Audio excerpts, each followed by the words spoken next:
today's episode, we are going to be going over a topic that is pretty sensitive. I mean, we're talking about depression today, and we know that that is something that, especially this time of year, is so prevalent in people's experiences and in their lives, whether you yourself are struggling or you have someone close to you that's struggling. So we are actually going to be sharing a question that came in from a listener about this topic. And we are so glad you're here. Welcome to the Connection Codes. This is the podcast that takes us from being disconnected to connected in our relationships and with ourselves. I am your host, Tiara Wages, and joining me is marriage and family therapist, clinical sexologist, Dr. Glenn Hill, and his incredible wife, Phyllis, who helps take all of these tools and apply them to our lives.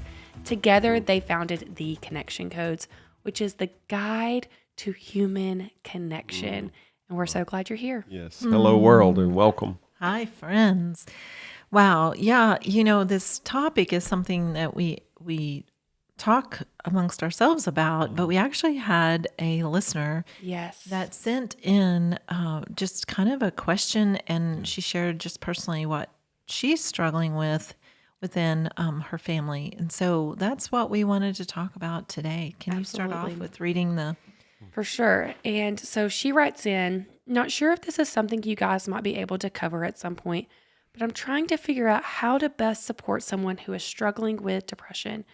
My hubby seems to be really struggling with it badly, just unhappy with his life, has little to no joy outside of myself and his 2 kids, and doesn't know what to do to fix it, which means I don't know how to help support him. He works 2 jobs to support us and doesn't enjoy his jobs, but also doesn't know what he would rather be doing, so he feels stuck. He's insanely talented and brilliant, so it's hard to see him so unhappy and not pursuing anything that brings him joy. Any advice would be appreciated.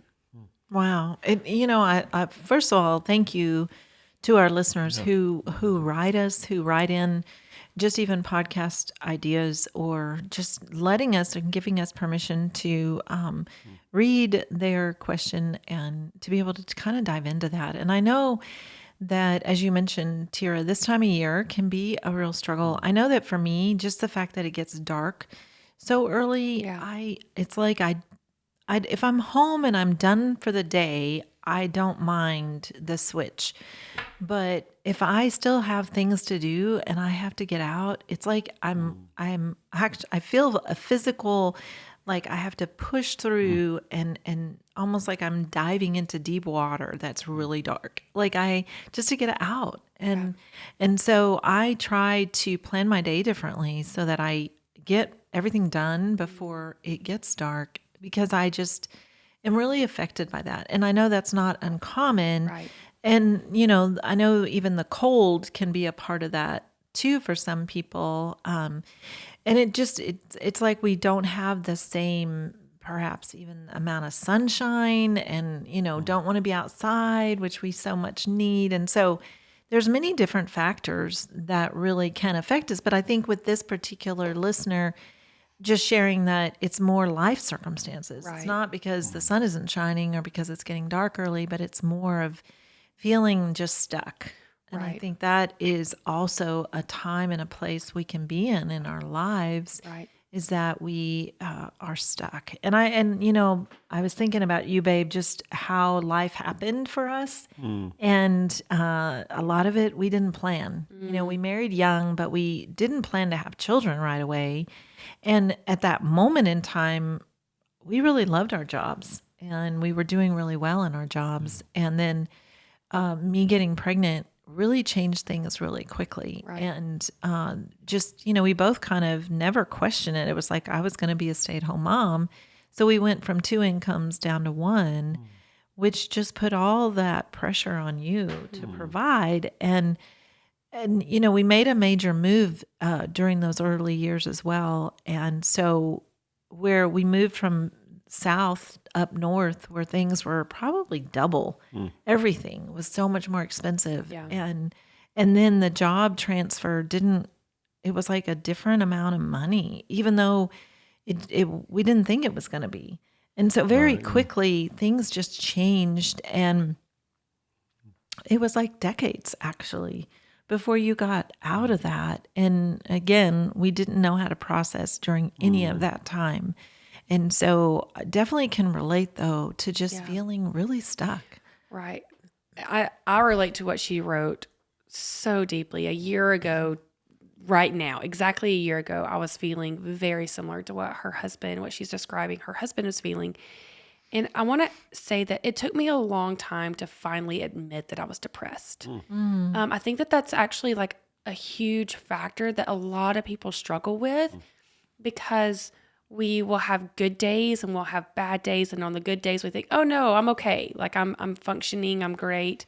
And then all of a sudden we'll have a bad day where it's really difficult to function, to get out of the bed. And so I really want to even start by like showing up and saying like, what is depression? Like, what is it actually?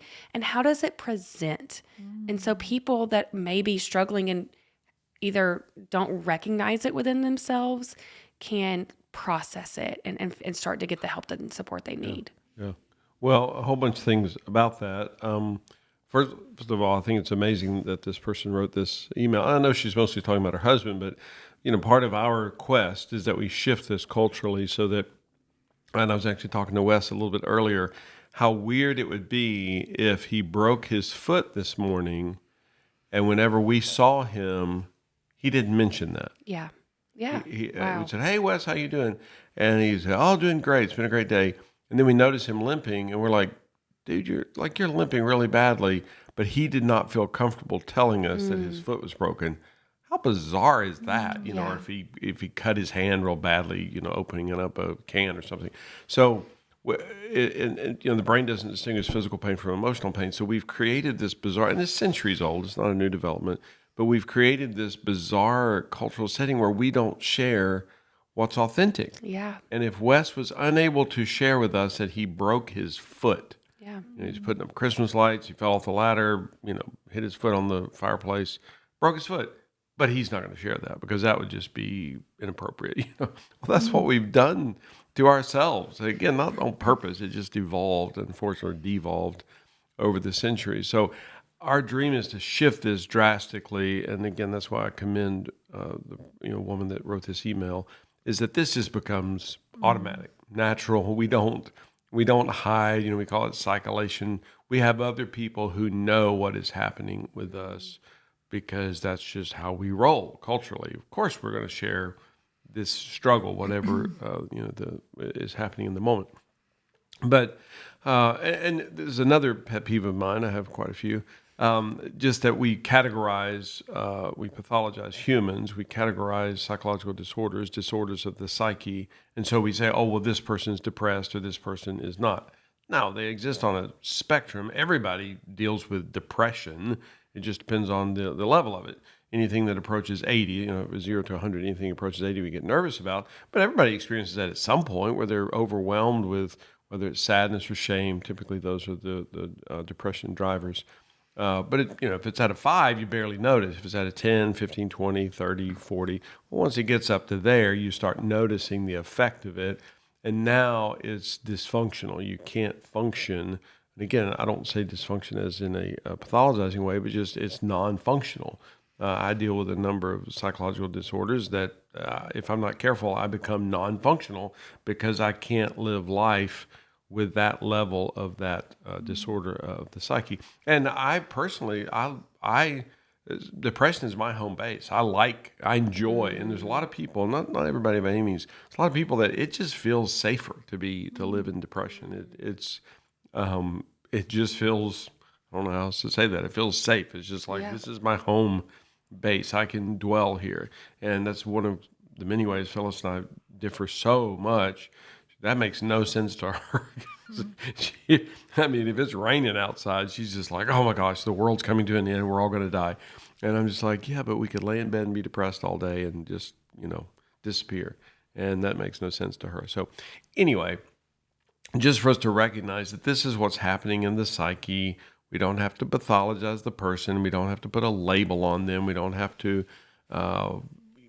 get a name tag. Hi, my name's Fred, and I'm depressed, or I deal with depression. But just to be able to talk about it, that's a huge part of it. So many of the things that we've shared on this podcast that I deal with, where my psyche gets knocked off, it gets disordered. When I process it, it releases me. And it's not magic fairy dust. I'm not saying it always works every time, but we have to get to the point that we're just able to convey it exactly what's happening for us in the moment, not 6 weeks later. So give me an example of that, though, because what you just said, a lot of people may not understand, well, what does that even look like? Because you don't want me to say, hi, my name is Fred and I'm depressed, but how can we talk about it and be authentic about it in a way that can help us process? What does it look I'm like? just saying where we label the person Okay. and we say, oh, well, he's one of those people that whatever it is, well, he deals with OCD or he's psychotic or he's, I don't have any problem saying he deals with that. I just don't use that terminology to say, oh, he's OCD or he's depressed or he's psychotic or he's schizophrenic. That's not his identity. That's just something he deals with. And I very much, we actually began being referenced as narrative therapy a couple decades ago, that we're just telling the story of what's happening to us. We're not labeling it, oh, well, here's one of those. She's stuck. She is, no, this is what's happening to her. This is her narrative. She's telling her life story, and she's able to say, yeah, this morning, I struggled getting out of bed. I mean, depression had a stranglehold on me, and it was hard for me literally to move my body. Phyllis would have a very difficult time understanding that because she doesn't function that way. She deals with other things. She doesn't deal with that.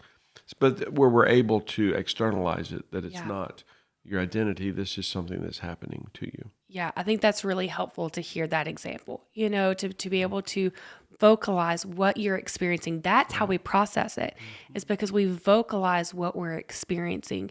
And that helps.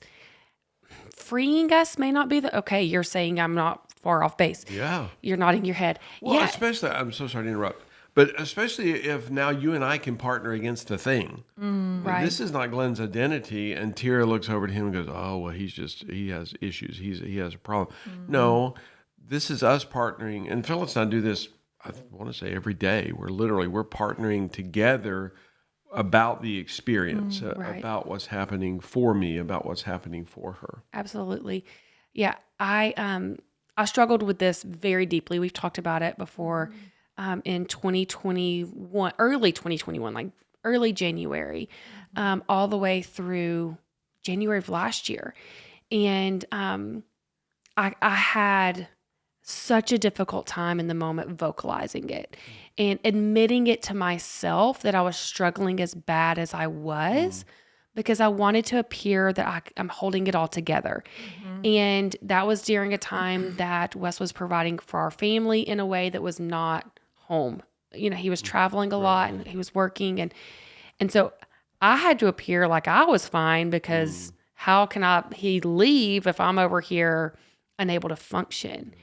And it was so dark in my bedroom every day.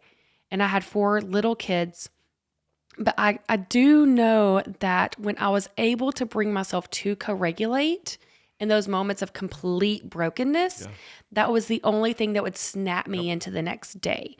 And it was so difficult. And my oldest sister ended up being who I co-regulated with in the darkest of dark moments. I really struggled with even like suicidal ideation. And I think, oh my gosh, how difficult it was for me to vocalize, to say, hey, I'm thinking about this. Or I would make these like sentences where it would clue her in on what was happening there. But if I hadn't done that, it would have just sent me into a deeper and darker place. I think I was able to have good days and bad days because I found someone that I could co-regulate with. And I co-regulated with Wes, for sure. And so I think about because I was a connection coder at that time. I wasn't I was still fairly new at it. We weren't living life together regularly. But I've thought to myself that during that season, I still was depressed. Like my circumstances didn't change. But what I was able to do was stay connected to Wes. We never lost connection during that time. And I think that is massive. So I think about this person who wrote in, and I think, okay, we don't have like an easy fix button that we can press for your husband Right. to pull him out of this moment and change his life. Like, we don't have a button like that. But what we can do is we can give you both the tools to help him co-regulate with you, for him to feel safe with you, Yeah. to vocalize when that's happening. Yeah, and we do know, and I love just making the parallel of physical pain to emotional pain. We do know that if you broke your leg and you talk about it throughout your day, and if we happen to be spending the day together, and you go, "Oh, well, I just felt some pain," Phyllis and I go, "Oh, what's the pain? Oh, my leg." We know this now. It literally diminishes the pain experience in your brain. Dr. Jim Cohn says it can reduce it up to 100%, which is crazy because nothing changed. We didn't put Novocaine in your leg. We didn't do some fancy schmancy cast or anything, which I assume you'd have a cast on your leg was broken, but we didn't do anything different. All that changed was the human connection, the co-regulation, as you said. So that's stunning. And we're faith-based. We believe that God designed this, but even if it's evolutionary, it's just stunning to think that humans function that way. That just you verbalizing it, just you sharing it, changes your pain experience, changes your pain level. So just that, and we always say there was not magic fairy dust, but that's a little bit of magic fairy dust. It's that simple. I'm not saying it's easy, but it's that simple to share that. And if we can get the atmosphere to be where I'm able to ooh you and go, "Oh, so what else happened with your leg?" And you're like, "Well, now it's itching because it's in a cast, and it just kind of bothers me." And we're not pathologizing this. We're not saying, "Well, Tira, something's wrong with you." Well, yeah, technically, I mean, it is. You have a broken leg, but I'm not judging you in that. Right. And we know that with physical pain. With emotional pain, we don't function that way societally. We're like, "Oh my gosh!" And you'll see people in group settings. Somebody mentions a disorder, the psyche, a psychological disorder. It shuts down the conversation. I mean, shouldn't laugh because it's horrible, but it's true. I see this all the Totally. time. That people are like, "Oh," and then that's the end of the conversation. And all we did was convince that person, "Hey, next time you're in a conversation, shut up. We don't want to hear about what's happening authentically with you on the psyche level." And if we could just get this so that we're literally just in the three phrases, we're following people's energy. We're going, "Oh, wow. So what else happened for you this morning? Help me get that. What else am I missing with that?" And you're like, "Oh, well, the kids needed cereal, and I could barely get out of bed to get them cereal," which is not a huge undertaking, getting cereal, but I was just overwhelmed even getting out of bed to pour cereal in the bowl. And again, I'm not judging you. I'm not pathologizing. I'm just going, "Oh, well, help me. What else happened for you?" And you're processing all that through. We're literally changing the brain chemistry of what's happening for you in that moment. And we didn't do some big thing, some big intervention. And that does not mean with the broken leg, that doesn't mean your leg's not broken anymore. It still is, but it changed the experience of it. It doesn't mean that this disorder of the psyche has gone away, and you may feel it again in 10 minutes or an hour this afternoon or tomorrow. That's fine, but you're going to process it through then as well.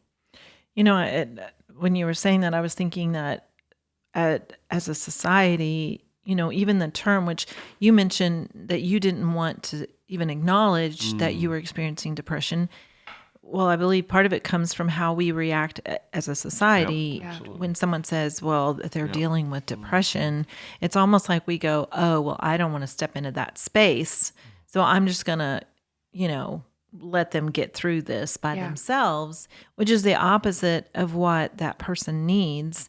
And we also, we judge it. We're like, well, if they were healthier, they wouldn't be depressed. Well, if they lost 10 pounds, they wouldn't be depressed. Well, if they went to church more, they wouldn't be depressed. Well, if they prayed more, they wouldn't be depressed. Well, if they read the Bible more, they wouldn't be depressed. And so we put this judgment on it.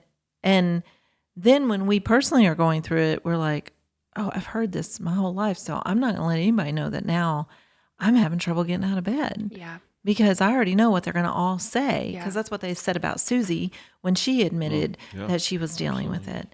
And, and it's just like we have judged it so harshly that we have now really isolated people into a secrecy because it's like, I don't want to admit this. Right. And then, sometimes because of that, we also immediately, kind of perhaps find solace somewhere that's not a good place to find solace. And, Yeah. we make some pretty bad judgments Yep.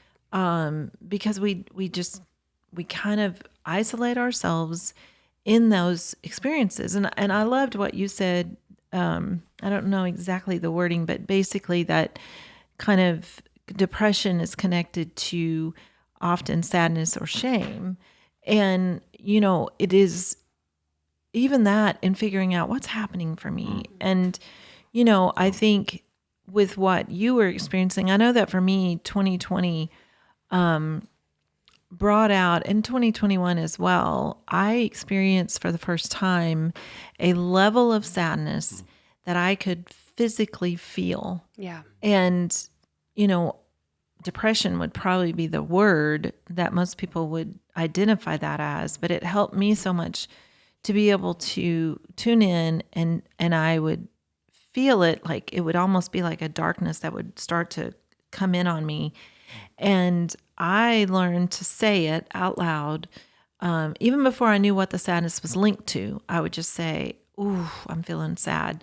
And then one of the things that just was my go-to is I would put on my boots and I would get a jacket if it's cold and I would go outside and I would breathe really deeply and I would walk in our woods to just tune in. It was for me to tune in and leave all the distractions that were in my house and to tune in and go, okay, what's happening with me? What's happening with me? And then most of the time when I came back in, I could name my sadness. Wow. I could then go back to Glenn if he was the one at home and I could say, okay, I figured it out. I'm feeling sad about this. And what I love with the connection codes is that he never tried to fix me.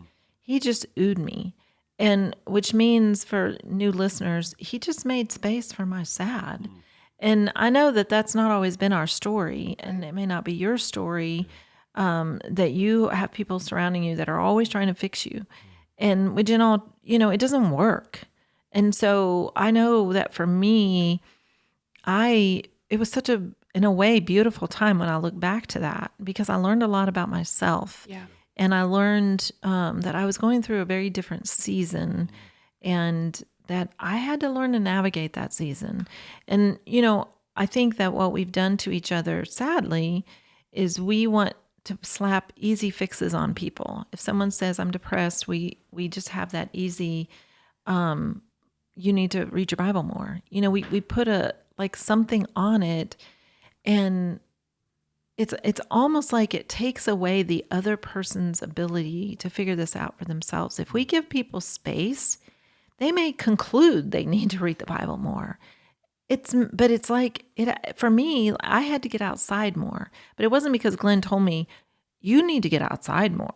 Like he never tried to fix me with his solution of what that thing was. Yeah. I came to that on my own where I was like, for me, and I don't know that I meet very many people who that's their go-to, put your boots on and go in the woods. Like but that was for me. That was for me, my go-to. And that became like really important to me when I felt that darkness come around me. And then I could go out and it was huge for me. Yeah. And I would not have ever said to you, Tira, girl, put your boots on and go out in the woods. Like when you were going through your time, not once did I do that and tell you, oh, I know what you need. Yeah. And I know one of the things I thought that was so beautiful when Glenn was talking to Wes, because, Wes was making suggestions out of, love for you and concern for you. And, and him and Glenn were having a conversation about it. And I think Wes was like, well, I told Tira, I told Tira. And Glenn said, Tira's laying at the bottom of the stairs with both of her legs broken. Yeah. She can't get up and go do that, Wes. Yeah. You have to do it for her. Mm-hmm. And there are times when we are in such a dark place that we do need to be surrounded by people who can love us well, Yeah. who can pick us up and hold us and not expect anything in return. Right. Yeah. I've been thinking the same story, that part of it. Whenever we piece together, especially when someone is experiencing a mental disorder, a disorder of the psyche or depression, their pain experience is the same as if it was physical pain. That's what you teach all the time. And when I was experiencing that, yes, when Dr. Glenn looked at Wes and said, buddy, she couldn't call a therapist, because he was like, I told her to call a counselor. I told her to get help. He's like, her legs were cut off at the bottom of the stairs. Like she could not do that. And so that's why it's so important that when we are cut off at the bottom of the stairs, we can at least find it inside of us to say, help. Yeah. So I my legs are cut off and I need to co-regulate with someone. I need to be able to process that sad. And I think that when you can get to a point where you can actually pinpoint it like you were able to, I think that even makes an even bigger difference in our experience, because then we're processing the exact thing. And I don't know that I ever got to that point, at least at that time with myself. I think it took me until December of last year. And now, which is so crazy that I'm like, I can see these very visible moments of the change for me. I was on an airplane reading Atlas of the Heart by Brene Brown, and I love Brene Brown's work. And that book, I say it's the dictionary of all the emotions broken down, where connection codes is like the booklet of how to use them. And the definition for hopelessness was in there and what hopelessness meant. And I just started weeping. I was like, this is where I am. I am experiencing hopelessness. And I could then trace, well, where is that? What is that tuning in my body? And once I started vocalizing that, things shifted very quickly for me. So that's a super interesting point in you saying that. Yeah. And let me, several things about this. Some of them get me lit up. First of all, you took the whole leg thing to a darker level. I always said you had two legs broken, not Well, cut I heard off. cut off because they felt cut off. My legs were wow. cut off at the You bottom just of the made that stairs. really dark. I'm sorry. But so I'm just going to go with the broken legs. Okay. But the point is, if whether it's Wes or me or whoever, but you fell down the stairs, both your legs are broken, I would be absolutely correct to say to you, you need to get to a doctor. Well, that's true. It's not that I'm incorrect. I'm correct. But I'm absolutely wrong relationally because you need help. And again, the dream is that everybody's able to say, help, I need help. Somebody help me. Ow, I'm in a lot of pain here. But we've talked about this a lot lately, just cyclation. If somebody's in cyclation, they're never going to share it with anybody. Yeah. And that's so heartbreaking. And then we find out, that person's been dealing with that for a year and a half or 5 years or whatever, and nobody knew. So because we don't have that level of connection, we don't have that level of safety where people are able to say, I think I have a broken leg. I think I have a broken psyche. I think I have a disorder of the psyche. I'm really struggling here. And the vast majority of people, of course, what you hear all the time, one of my many pet peeves is that people, he had a psychotic break. Everything was great until Tuesday morning. Apparently had a bad breakfast. And then Tuesday late morning, he had a psychotic break. No. Something funky was happening with him for weeks, months, years, who knows? And we're so whacked out in our culture that we think that that's true, that Tira had a bad morning. No, there's a whole bunch of ingredients that led up to this. Also, from a faith-based perspective, the great prophet Elijah, it's interesting, on the Mount of Transfiguration, according to Scripture, Jesus appeared with two key figures from ancient Israel, Moses and Elijah. So we know that this is not some random dude that was picked out of a crowd. This is Moses and Elijah. And of course, John the Baptist said that Scripture says that he came in the spirit of Elijah. So this is a big, big thing. So Elijah, at the peak of his prophetic career, when he's involved in the defeat of the prophets of Baal. So this is a huge turning point in the history of the nation of Israel. So this happens, and Elijah has this huge party, and he invites everybody. He's like, this is going to be amazing. That's not what happened at all. Elijah went off by himself. and was totally depressed. And he basically said, God, just kill me. I quit. I give up. The very point in time, which is true for many, many people, including myself, that deal with depression, the time that everybody else is thinking you're going to be at the peak, the pinnacle, the party time, is the very time that you're sitting and you're completely overwhelmed and you can't move. And the whole story is a beautiful narrative as far as how God engaged with Elijah. But my point is that it's real easy for us, as Phyllis said, that, just need to read your Bible more, you need to pray more. No, this is the peak of Elijah's spiritual career, journey, whatever. So it's not that Elijah just needed to be a little bit more spiritual. If he'd go to church a little bit extra, if he'd read his Bible a little more, pray a little bit more, no. Elijah was at the peak, the absolute height of his, I would say, spiritual journey, and he's completely crushed, flooded with depression, and was for a bit. So I just want to say that because it's so, we are horrible at that in our faith-based communities. We're like, oh, well, that person, he's got an issue because he's not walking with the Lord enough, and we pathologize it. And then we tend to just say, oh, he just needs to get on some meds. Well, no, we need to process through what's happening. And if somebody's on meds, I'm not mad at them. I don't care. But we need to find out what the cause is. And the meds address the symptom, which, again, there are times a stopgap measure. That's the best choice. But I want to find out what was happening before.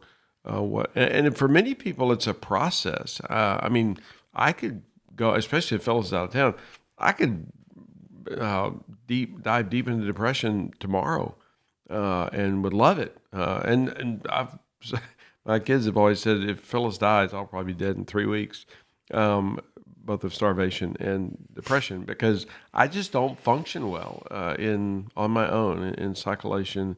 I just would drown very, very quickly, and so I just want to shift this culturally, where we're just able to talk about it. And if Tira has 2 broken legs, I just want her to be able to say, ow, I need some help here. And if it's a psychological pain experience, the same. I would love for them to be equivalent for us. Well, and if you need that extra support from a doctor, if you need medication, but don't stop digging deeper in so you can actually fix the root of the issue and not just help yourself survive to the next day.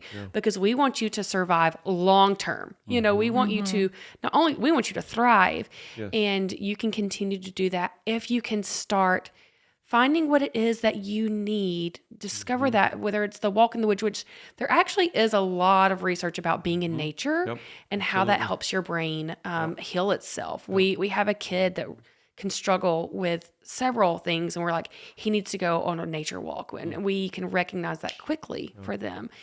And so what it is in your own body that you need to help you figure out the root cause. And something else that we do as a society, you were talking about that, especially the Christian world, we can put a label on it or say like, oh, you need this. This is what's going to fix you. The opposite of that we also do is, oh, you're okay. You're actually okay. Your life is good. You have this nice house. You have this great husband that helps you. Your kids are wonderful and healthy. Like, you're okay. Your life is good. And we actually start out doing that early on with our kids. They fall, they scrape their leg. You're okay. You're okay. And so we spend so much of our lives trying to convince ourselves that we are actually okay because we've been told that our whole lives. And I read the book when our daughter was 5 and I was really struggling, The Whole Brain Child. And that's the first time I'd ever heard that telling the story of your pain over and over and over again helps you to work through that pain. And so now when my kids fall, I'm like, oh, where's the hurt? What happened? Oh, you fell, you bumped your leg. And the more we can get them to tell, which my 3-year-old, he can piece some of it together. But the more they tell the story of what happened for them, the less painful that is. And that is such incredible science that I've been applying that to my kids, but I don't think to apply it to myself, my grown self. Well, I love, and I want to make sure our listeners get this, that, when I said I went out in the woods, And there are things like if someone said, "Hey, can you give me some ideas?" I know even nutrition, even what we put in our bodies can affect our depression. Exercise can affect our depression, and but part of I think it's so important that to discover that for yourself. And sometimes we discover through obviously talking to friends and going, "Hey, do you have some suggestions?" Or we may Google it. But as the person who's listening to someone that is sharing their depression, to not be quick to try to just fix them. That's the important piece. It's like you as the friend, you as the partner need to make space and just hear they're sad. Yeah. Even like, I want to circle back around to specifically the email that we got where it's a wife mentioning her husband and even tuning in to encouraging him, even when his sad 10 times a day is the exact same sad. Yeah. Like there's not a time limit on it. That's important.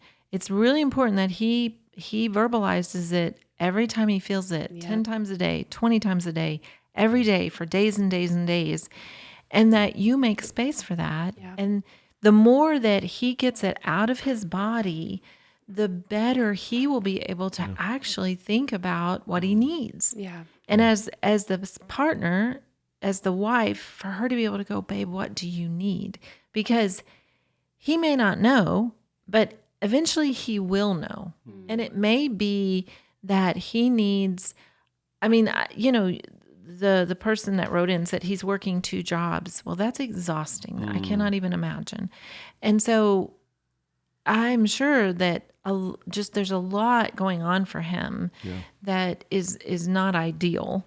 And they may have to both partner together to get on a page where they make some pretty big changes. I know all of our kids have gone through seasons in their life where they needed to make some big changes, and that meant getting out of the house they were living in and moving back in for 6 months with family to get their finances in order so that they could have a fresh start.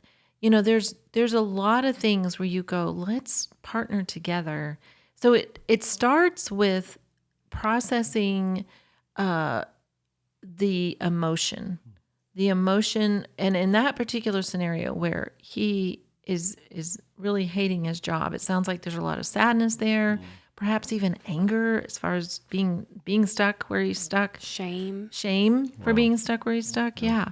And so it's so important to get that acknowledged, to figure out what's happening for me, and to speak that out loud, like to release that from your body is so huge. And it may take a minute, to get there, but eventually you'll feel the lightness come into your body, and then you'll be a smarter version of yourself. And then you will find yourself, wow, my limbic system has calmed down. I've let all of this out. And now I'm actually thinking, babe, what if we, move out of New York City and get out of this Manhattan apartment and actually move, I've been researching, and, one of the cheaper places to live is whatever. And can we get out for a while and get ourselves in a better place? And it's almost like there's so many ideas. We live in an amazing country where we have the freedom to move around. We have the freedom to make changes. We have the freedom to live in different places. And, to be able to go, you know what? We could make some changes that would actually relieve what I'm sitting in. And she mentioned that he's a super creative person, but, and you could really speak to this, that when the stressors are too high, creativity just plummets. And we were just talking about this yesterday, actually. When there's financial pressure, creativity just plummets. And so, it's like the outsider can sit there and go, but go ahead, and I know you're working 2 jobs, but hey, in your free moment, go ahead and be that creative genius. Have a hobby. Yeah. And it's like usually that's virtually impossible, because you're so flooded with all of the emotion that is also that's coming from all this over here, the stressors from over here. So As far as a wife or a partner, just being able to really make space for what's happening for you and what do you need. Because some of it may be practical where he says, I really need to be able to come home at night and to know y'all are okay. And just to walk through the door and feel the haven. Can you do that for me? Like, I just need for this season X, Y, and Z. And, we all experience a haven differently. Right. What that needs to look like for you may be very different than what it looks like for me. So, Yeah. And my dream is, and I don't even mean this the way that it sounds, but my dream is, certainly for myself, for Phyllis, for Tira, for everybody, that we almost become, and I don't like the word casual, but for me to be, and again, I don't know a good word that says it, but where it's not a sit down, we got to really have therapy here. Well, Tira, okay, so tell me your struggle. But it's more about, help me get that. So what happens for you there? And what has happened for Phyllis and me is that most of the time there's so much energy. I mean, we're excited about finding Phyllis, discovering her, finding that, that's a fear experience with her. Well, I'll be darned. So help me get that, babe. What all happens there? Because I'm missing it. Because for me, it's not a fear experience at all. I mean, I can't even relate. I can't even touch that there's fear in it. And I view her as so incredibly competent, thinking, no, there's no way there's a fear is happening for her. But it is. So it just becomes and again, I don't want it to sound flippant, but it's just an exciting quest. Yeah. That I'm learning that, wow, so depression like grabbed you by the throat this morning. Help me get that. What else happened for you? And we're just processing through it. We're not pathologizing. I'm not going, oh my goodness, well, Tira, you're one of those damaged people. You're one of those broken people. No, you're just a human, and your experience is what your experience is. And I just want to be present with you in it. Yeah, and with him getting curious about himself. Oh, yes. And I think that that's a huge way to really frame it for ourselves is to dig deep in a curiosity of what's the root of this? What am I feeling? What are these emotions? And if you don't know what your emotions are, like you're like, well, I can't even identify my emotions. We have a free resource on our website, connectioncodes.co/break. And that introduces our core emotion wheel in a way for you to do it, but it also breaks down the introduction of emotions so you can start identifying them. A lot of us, you say that sad and shame tend to be linked to depression more than the other emotions. Well, I didn't ever realize I struggled with shame, and now it's my closest one. A lot of us don't even realize that there are emotions that we think we're allergic to that we don't have may actually be the emotion you experience the most and at a higher rate. And so it's so important to feel curious and to know that we are all experiencing them all the time. I recently told one of my parents, like, I think almost every action we do, there's an emotion tied to that action. Yes. Which I'm sure is true because we feel before we think. So we definitely feel before we act. Yep. And so everything we do, there is an emotion there. And when we get flooded, when we get dammed up, then we're dammed up with sadness. We're dammed up with shame. And we haven't been processing. That's where these deep depressions can sink into our bodies. And then we're just storing it. And that weight physically holds us down, to our beds. Like it is an actual weight in our bodies. Well, I love that you said storing it, because sometimes it comes out because we've stored it so long. Oh, yeah. Like sometimes a depression could be where everyone's looking at your life going, girl, you've got it all. But the depression is now coming out, but it's been a stored emotion for a really long time. Right. And so it is so important that we realize, wow, I just got to tune into me. Like and that's why it's so important to not put quick fixes on people, because we don't even know what this is linked to. And we talk about this a bit about verbiage. Like when someone says, oh, I'm so stressed out, or, oh, I'm depressed, or, oh, I'm so overwhelmed. Don't assume you know what they're talking about. So when someone says to you, I'm really struggling with depression, slow down and say, what's happening for you in that? Don't ever assume you know. Right. Yeah. Don't ever assume that you can quickly even say something like, oh, it's because you just had a baby. It'll get better. Just give it 6 months. Don't ever do that because then you are assuming you can read what's happening in that person's body and you've got to let them express it. Even if you have a good clue, the power is in them figuring Yeah, it you out. could be Yes. correct. Them and wrong. saying it right. It's so important that we get people to slow themselves down by you asking what's happening for you.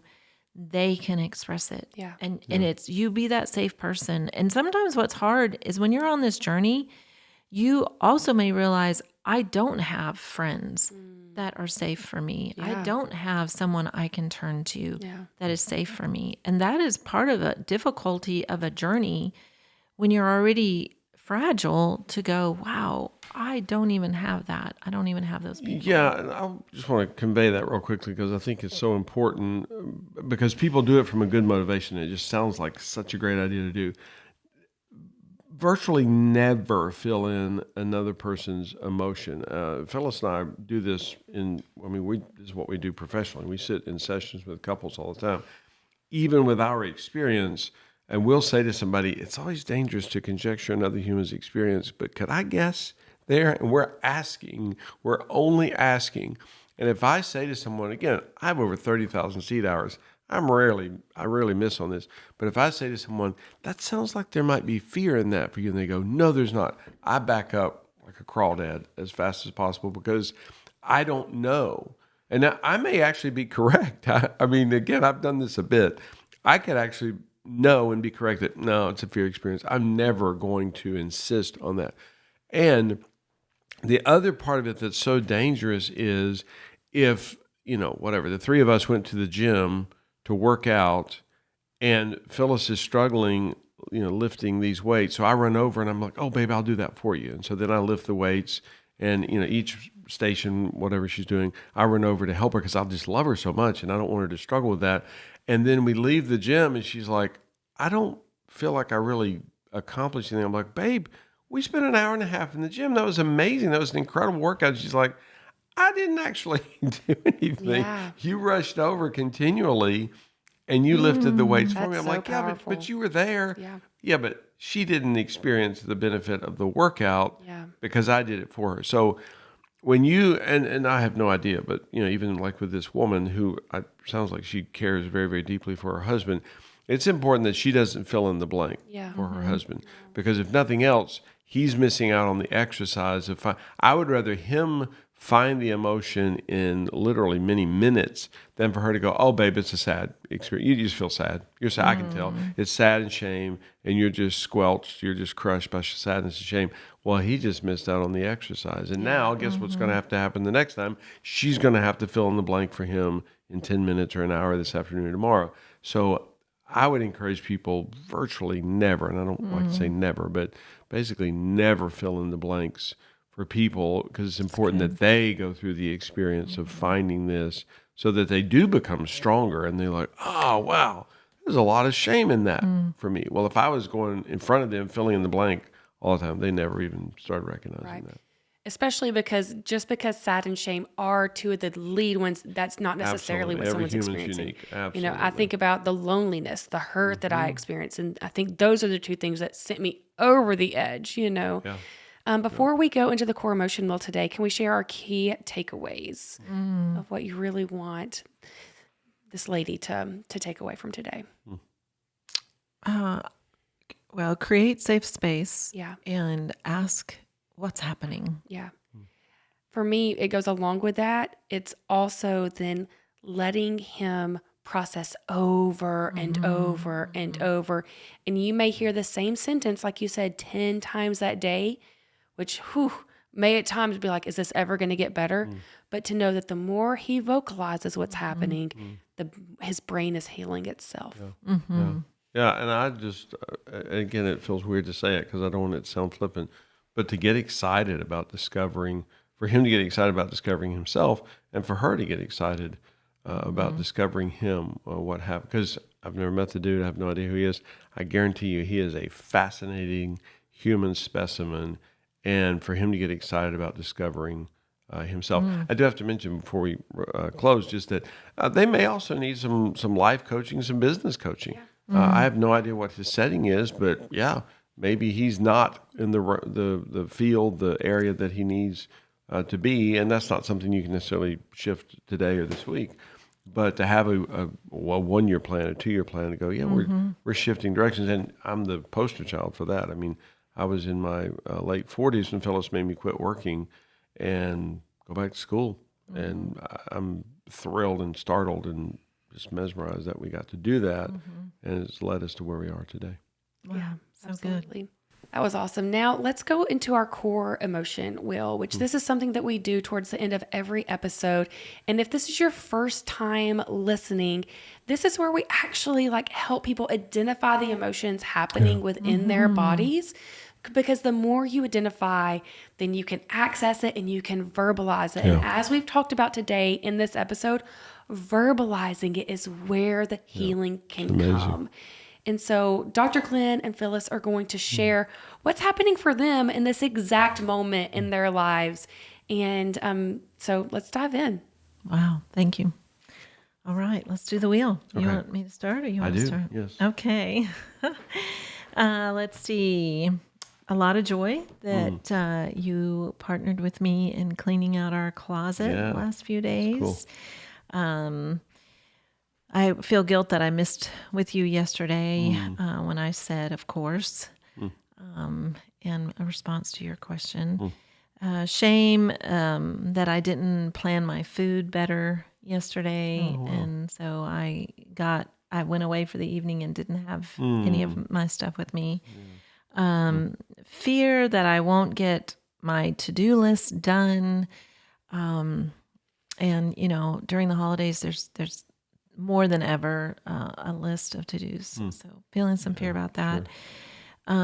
Felt some real sadness yesterday when we were going through this one box, little box that had my mom's jewelry in it, and it just came over me like someone had punched me in the stomach, and I just really, really missed my mom, and I could see her wearing the jewelry. So, and I found her wedding rings, which I'd forgotten that I had her original wedding rings. So felt a lot of emotion in that. Felt hurt when you forgot to ask me what was happening. And I think you know me well, and so sometimes you quickly jump to telling me what I'm thinking, when actually it would just help me so much if you would ask me what's happening for me. And then I think this conversation also happened yesterday when we were talking, I guess it was last night, and felt some lonely when you said, well, it's up to you to make that happen. And I expressed that. I need your partnership. And then anger, I think anger is always a tough one for me. I think I always think it has to be a bigger deal than it really needs to be. So I need to know how to better connect with anger. But I did feel some anger last night when I was driving into town and you were supposed to be with me and you got delayed by a lot. And so you couldn't even go with me and you missed the whole event. And I felt some anger in just how that all played out. So. Wow, amazing. Yeah, for me, I felt hurt when you said, of course. I just kind of felt unseen. There was loneliness in that. Yeah. Like, wow, she didn't get what was happening with me in that moment. And I felt fear that you wouldn't be able to hear me. And, as far as what was happening with me in that moment, which I think is what, sped our cycle up so quickly. Yeah. I felt some sadness that had happened between us because it was really kind of a cool, special moment as far as what we were getting to do. And we just kind of got knocked off course briefly. And I feel anger in that anytime that we miss with each other because we're supposed to be the world leaders with the connection codes.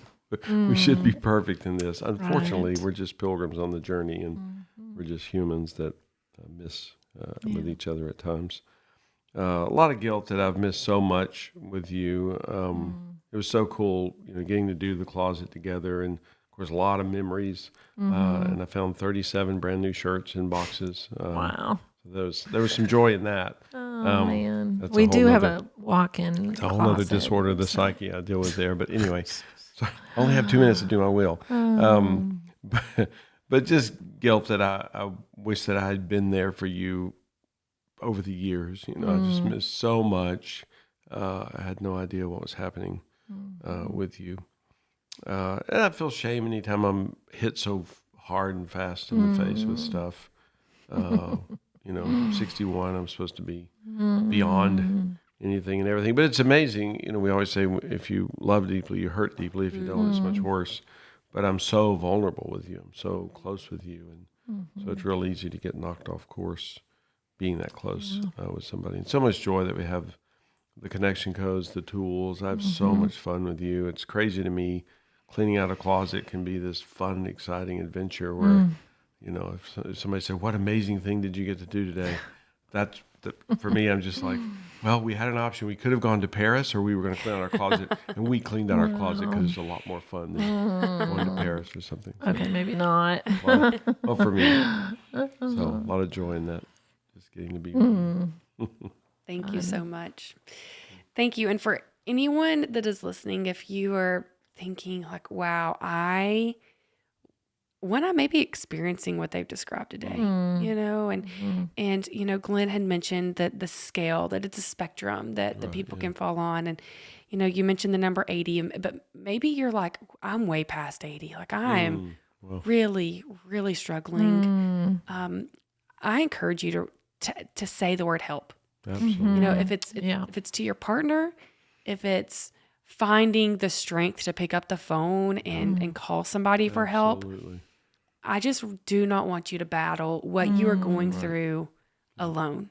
Yeah. Because that can just take you into such a darker, lonelier place and really send you into isolation, which is just the deep feeling of loneliness. And we are here to support you as well. Dr. Glenn and Phyllis do sessions all week long. And so you can find those on our website, connectioncodes.co. But I just definitely want to encourage you to say the word help and to the person that will do what you need them to do, pick you up at the bottom of the stairs and carry you for a minute. Yeah. And to the person that's supporting, your partner, don't process and listen and be safe for them. And we are on this journey with you. And thank you to everyone who has left a review. I'm really enjoying reading a review at the end of our podcasts now. Let me pull one up for today just to say a huge thank you. And this is from Lashani. I'm going to guess this one. And it is titled, "These Tools Have Changed My Life." Wow. These tools have changed my life, and it is transforming my marriage. If you apply these tools, I promise it will for you too. Thank you, Connection Codes team. I am forever grateful. Thank you for that review. And if you have not already left us a review, you can do so on our podcasting app on your iPhone or also on Spotify now. You can leave 5 stars and on YouTube. We are growing so much. We have over 50,000 downloads with only 34 episodes live right now. And that just means the world to us. It shows that you're sharing, you're reviewing, and you're getting this word out so we can help people get out of their beds, and live in, I don't want to just say joy, because we all do want to live in joy, but just live in connection with each other. Yeah. I want to say when you said that, I love that, like say help. And, with our book and our master classes, there's a lot of help. And because sometimes when you say help, you don't know where to get help. You don't know, even to say to someone, help me, they may not know how to help you. Yeah. But this is a resource that you can get, and you can go to the website at connectioncodes.co, but also just you use the coupon. I love that we offer Coupon that podcast to all of our podcast listeners so that you can get a discount for our master classes. Absolutely. The Foundations Masterclass. Yeah, and I want to emphasize the research has been done. The data is very emphatic. We know the exact number of humans who need help is 100%. And that's important that you know that you don't need help because something's wrong with you. You need help because something's right with you. You're what we call a human. And you're not a whacked out exception that, oh my gosh, well, Fred, he's this broken, messed up. No. You're a human and you need help. I need help. We all need help. Yeah. And then we want to emphasize that you need this. You deserve this. So let's do this. Let's do this.